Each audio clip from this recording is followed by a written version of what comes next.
तो बच्चों हम आज इत्लाक़ी तारीख़ के बारे में पढ़ेंगे कि इत्लाक़ी तारीख़ करना यानी अमल में लाना, यूज़ करना। तो तारीख़ को हम किस तरह से अमल में अपनी रोज़मर्रा ज़िंदगी में इस्तेमाल में किस तरह से लाते हैं, तो इत्लाक़ी तारीख़ को के ज़रिए हम ये देखेंगे। और इसे अवामी तारीख़ भी कहा जाता है। ज़माने माज़ी का जो भी वाक़यात का अमल हमें तारीख़ के ज़रिए होता है, इसका इस्तेमाल मौजूदा दौर या मुस्तक़बिल में किस तरह किया जाए, इन सब पर इत्लाक़ी तारीख़ में गौर किया जाता है। मौजूदा ज़माने के समाजी मसाइल का हल तलाश किया जाता है। समाज की आफादियत के फ़ैसले किए जाते हैं कि माजी में जो वाक़यात गुज़र चुके हैं, इनके तज़किये के ज़रिए हम फ़ैसला ले सकते हैं कि जो गलतियाँ माजी में लोगों से हुई है वो गलतियाँ हमसे ना हों, या जो कुछ भी उन्होंने सही फ़ैसला किया है इसके बारे में तारीख़ या जो भी वाक़यात के बारे में हम जब पढ़ते हैं तो हमें पता चलता है कि उन्होंने कहाँ गलतियाँ की, कहाँ उनका जो रवैया था या जो उनके काम थे वो बिल्कुल सही थे। अब चूँकि इसे अवामी तारीख़ भी कहते हैं तो हम अवामी तारीख़ के बारे में भी पढ़ेंगे। तारीख़ को लेके आम आवाम को ये लगता है कि ये सिर्फ तारीख़दां के लिए और जो स्टूडेंट्स हैं हिस्ट्री के, ये सिर्फ उनके लिए है, ये हमारे पढ़ाई की चीज़ नहीं है। हम रोज़मर्रा ज़िंदगी में तारीख़ का क्या काम है और जो है माशी ज़िंदगी से हम इसको कैसे जोड़ें, तो ये बहुत बड़ी गलतफ़हमी है जिसे दूर करने के लिए तारीख़ के ताल्लुक़ से आज के दौर में इस एक शोबा बनाया गया है जिसे अवामी तारीख़ यानी इत्लाक़ी तारीख़ कहते हैं। अब बैरून ममालिक में ये सारी पढ़ाई जो होती है, इसके लिए अवामी तारीख़ के लिए मज़मून का एक निसाब, बाकायदा निसाब तैयार किया गया है और बहुत ज़माने से यानी बहुत सालों से ये चला आ रहा है। तो भारत में बेंगलुरु की Srishti institute of design and technology अदारे में सेंटर फॉर पब्लिक हिस्ट्री एक अलहदा शोबा है जहाँ इस मज़मून के प्रोजेक्ट्स और तहकीकाती काम किए जाते हैं। अब तारीख़ का ताल्लुक़ माजी के वाक़यात से होता है, यह आप सब बहुत अच्छी तरह जानते हैं। तो मौजूदा ज़माने में दिखाई देने वाली इंसानी ज़िंदगी की तामीर इन्हीं वाक़यात पर मबनी होती है कि आज इंसान जो कुछ भी है, जो कुछ बन गया है, ये सब कुछ इसके माजी पर बेस्ड होता है। माजी के ज़रिए ही ये आगे बढ़ा है। तो जो कुछ इसने माजी में किया है वही इसका मुस्तक़बिल होता है। तो अब हर शोबे की आज़ादाना तारीख़ होती है। तो इन शोबों की, इन तारीख़ के में क्या ऐसे इक़दामात हुए, इनमें शोबे की तारीख़ में किस तरह आगे हम यूज़ में ला सकते हैं, इसके मुतालिक हम इत्लाक़ी तारीख़ में पढ़ेंगे। देखिए ये शोबे आपको नज़र आ रहे हैं कि फ़नून, फ़लसफ़ा, टेक्नोलॉजी, सनत व हरफ़त, इंसानी उलूम, साइंस, इंतज़ामी उलूम, ये सारे जो है इसके शोबे हैं या ये मज़ामीन हैं। तो हम सबसे पहले इसमें फ़लसफ़ा देखेंगे। सबसे पहले हम फ़लसफ़ा देखेंगे, फ़लसफ़े का तारीख़ इस तरह अहमियत का हामिल है। तो मुख्तलिफ़ नज़रियात की इब्तिदाई फ़िक्री रिवायत का पस मंज़र और इसकी उसका पेश रफ़्त समझने के लिए तारीख़ का मुताला ज़रूरी। अब फ़लसफ़ा क्या होता है? किसी भी नज़रिए, किसी भी टॉपिक को बहुत गहराई से पढ़ाना, इसका तज़िया करना, गहराई से मुताला करना कि कैसे हुआ, क्यों हुआ, उस वक्त के लोगों ने ऐसा क्यों किया। तो ये सब जानने के लिए तारीख़ का मुताला ज़रूरी है। और फ़लसफ़े को समझते वक्त जो ज़बान इस्तेमाल हम करते हैं, जो भी ज़बान उर्दू, इंग्लिश, हिंदी, मराठी, जिसमें भी हम वो फ़लसफ़ा पढ़ रहे हैं, तो उस ज़बान की तारीख़ का मुताला करना भी हमारे लिए बहुत ज़रूरी है। अब आगे है साइंस।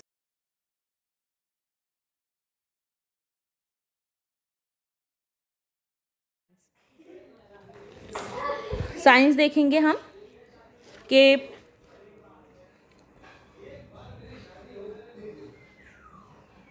एक पॉइंट ये भी है बच्चों की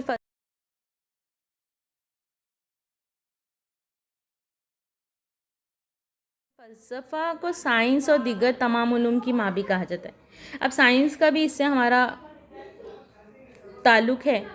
तो ये भी देखते हैं हम कि वो कहते हैं ना कि साइंसी दरियाफ़्तें और उसूल साज़ी का दौर, इन दरियाफ़्तों की पस पर्दा वजूहात के सिलसिले को समझने के लिए साइंस की तारीख़ का मुताला करना पड़ता है। इन दरियाफ़्तों के बारे में हमको जानना है, परखना है, तो साइंस का मुताला बहुत ज़रूरी है।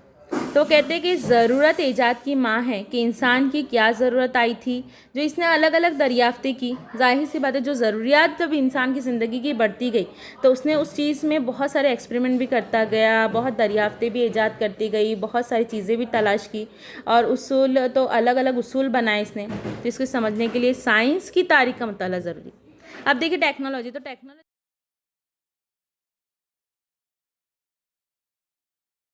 साइंस का बहुत गहरा ताल्लुक़ है। हम साइंस में जो कुछ पढ़ते हैं, जो कुछ ईजाद करते हैं, इसको अमल में लाते हैं, तभी वो टेक्नोलॉजी, तो ये जो है तभी ये वो टेक्नोलॉजी कहलाती है। तो ज़रूरी पैदावार से लेके तामीरात से लेके इंजीनियरिंग वगैरह कामों से लेके जो भी तब्दीलियाँ हुई, जैसे इंसान पहले पत्थर के औजार बनाता था, उसके बाद उसने लोहे के इस्तेमाल किया, इसके बाद शुरू किया, उसके बाद ज़रूरी पैदावार में मुख्तलिफ़ किस्म की नई नई टेक्नोलॉजी ला के उसने फसलों की और पैदावार में इजाफ़ा किया। तो इन सब बातों को समझने के लिए टेक्नोलॉजी की तारीख को समझना बहुत ज़रूरी होता है। तो साइंस और टेक्नोलॉजी की तरीक़ी इंतहाई अहम होती है और ये जो होती है ये एक दूसरे पर मबनी होती है, एक दूसरे पर डिपेंड होती है।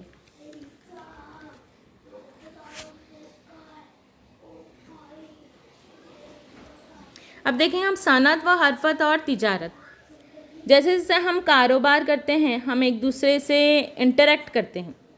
तो सनअत और हरफत तिजारत की वजह से जो कहा जाता है कि तहज़ीबी ताल्लुकात के जाल मुसलसल फैलते रह रहे। तो ये जो इंटरेक्शन होता है इंसान का एक दूसरे में, तो एक दूसरे से जो लेन देन का मामला होता है उससे तहज़ीब भी फैलती है और हम जो है किसी की तहज़ीब हमारे अंदर भी आती है, हम भी सीखते हैं।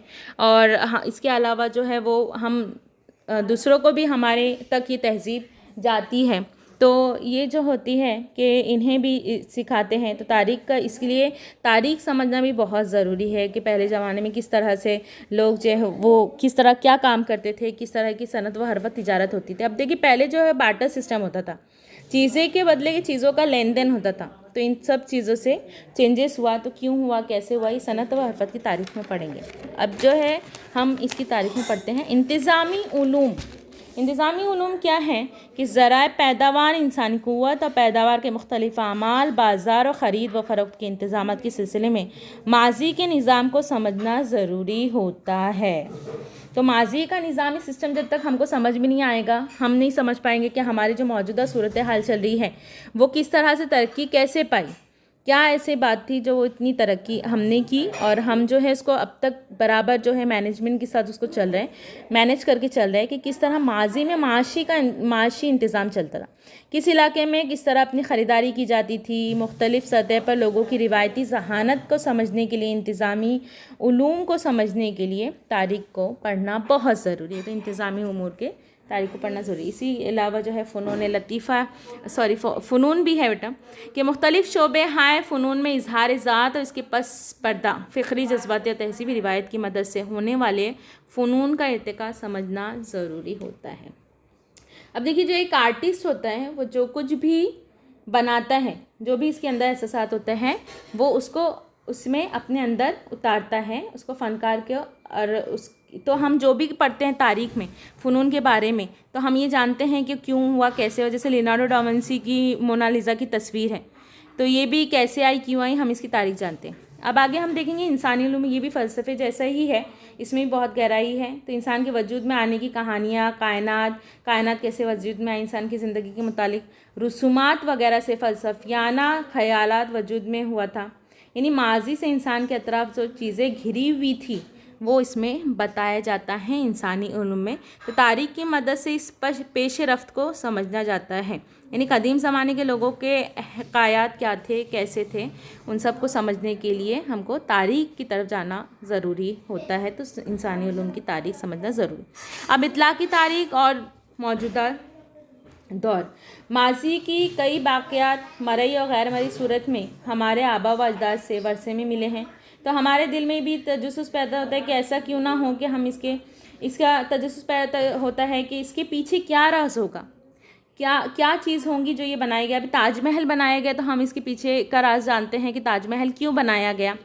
तो ये जो चीज़ है कि हमको भी तजस्सुस होता है कि वर्षे के पीछे क्या राज है, तो इसकी तारीख़ क्या है, इन सब के बारे में हम जानते हैं। क्योंकि हमारे आबा व अजदाद की फ़नून की रिवायत या बाक़ियात ये हमारे तहज़ीबी वर्सा व शनाख्त है। तो इनकी मालूमात हम हासिल करेंगे, यानी हम अपने ही माजी में जाएंगे तो हमारे दिल में एक जो हमारी जज्बात है वो जज्बात को, हमारे तहज़ीबी वर्सा, तो जो जज्बात है वो जज्बात हम अपनी फीलिंग को ज़ाहिर करेंगे कि क्यों ये वर्षा अगर है तो क्यों है, कैसा है, इसके बारे में हम जानेंगे। तो ये जो है इतलाक़, तो मौजूदा दौर में ही हम इस चीज़ जो प्रेजेंट चीज़ है हमारे पास उसके बारे में ही हम जान सकते हैं। तो हम ये भी सोचेंगे कि तहज़ीबी वर्षा है तो उसको हम महफूज रखें, तो हमारे आने वाली नस्लों को हम बताएंगे। तो ये माहरीन की तहफ़्फ़ुज़ जो है इसमें लगे हुए हैं और इससे कई रोज़गार भी पैदा होते हैं, जिसके बारे में हम आगे देखेंगे। सकाफ़ती और कुदरती वर्षे का इंतज़ाम। तो कुदरती, इसमें सबसे पहले सकाफ़ती व कुदरती वर्षा जो है उसमें सबसे पहले आता है कुदरती वर्षा, देखेंगे हम।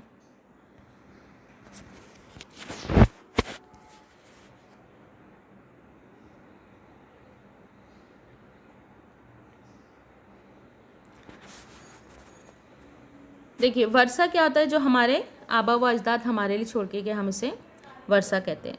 अभी ये वर्षे की दो किस्में, सकाफ़ती वर्षा और कुदरती वर्षा। कुदरती वर्षा देखेंगे, ये कुदरती तौर पर वजूद में आता है, जिस तरह से जानदार और हयातियात में तनों पाया जाता है। अब इसके आगे का हम अगले पार्ट में देखेंगे।